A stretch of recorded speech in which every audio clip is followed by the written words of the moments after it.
We're all about facts, not fear, and of course, providing information to keep you and your loved ones safe. There's so much misinformation, right, about the coronavirus. It floats around, the Advils, the Zincs, the masks.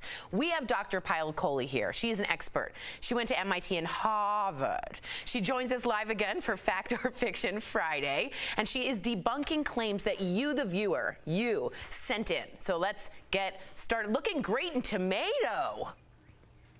Really good color. You like my tomato? I do. I really do.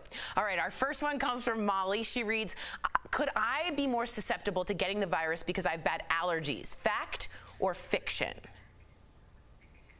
So what Molly is saying is a possible fact. So we don't have studies yet to prove whether or not this is true, but it's actually something that I've been thinking about a lot too, because I have really bad seasonal allergies. And what experts are saying is that when your body is having allergies, there's excess inflammation in the nose and the throat, and your body is so busy launching an immune attack against pollen that sometimes its effectiveness to fight off viruses can actually go down. And similarly, medicines for allergies like nasal steroids may also increase susceptibility to infection. So we don't know yet for a fact whether or not this is true, but we think it's probably true based on what we know about how inflammation works. I just learned something. That's fantastic. Good to know. I also have allergies, so you have to be extra careful. Our next piece of information to be debunked comes from Carlos.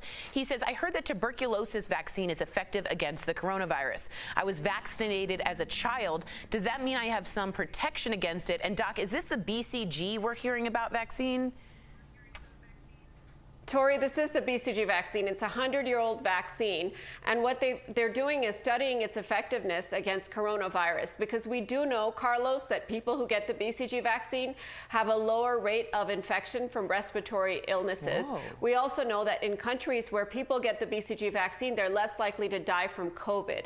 So we think that it may have some efficacy against COVID, but that's actually currently being studied in clinical trials in some of the developing countries where healthcare workers and elderly people are being given the BCG vaccine to see if it helps against COVID. If we've already gotten the BCG, like the TB vaccine, would we get it again now, do you think, or if we had it, we're done?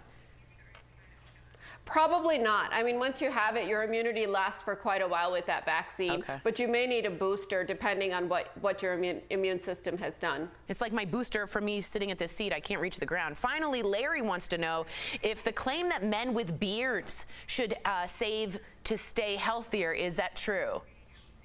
Oh, to shave, not save, excuse me. So this is actually should a they fact. Shave? Yeah.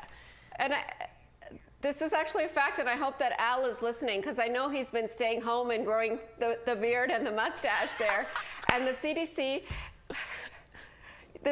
has actually given some guidelines, some very specific guidelines of what types of beards can actually compromise the fit of protective equipment like respirators. So there's two reasons that a beard may increase your risk slightly. One is because the respirator or the mask doesn't fit your face as closely because you got all this facial hair in the way. And the second is because that beard is almost like a Velcro trap for all the dust and particles and respiratory droplets and all the other things that are out there. And so the hygiene on the face may actually be a little bit less if you have a beard or facial hair. So the CDC says you can have a little pencil mustache, you can have a little flavor saver, but what Al's got going on, which is that whole chin curtain and the mustache, you probably got to get rid of this, Al, in order to be safe. The flavor saver is probably the best thing you have ever said, Dr. Kohli.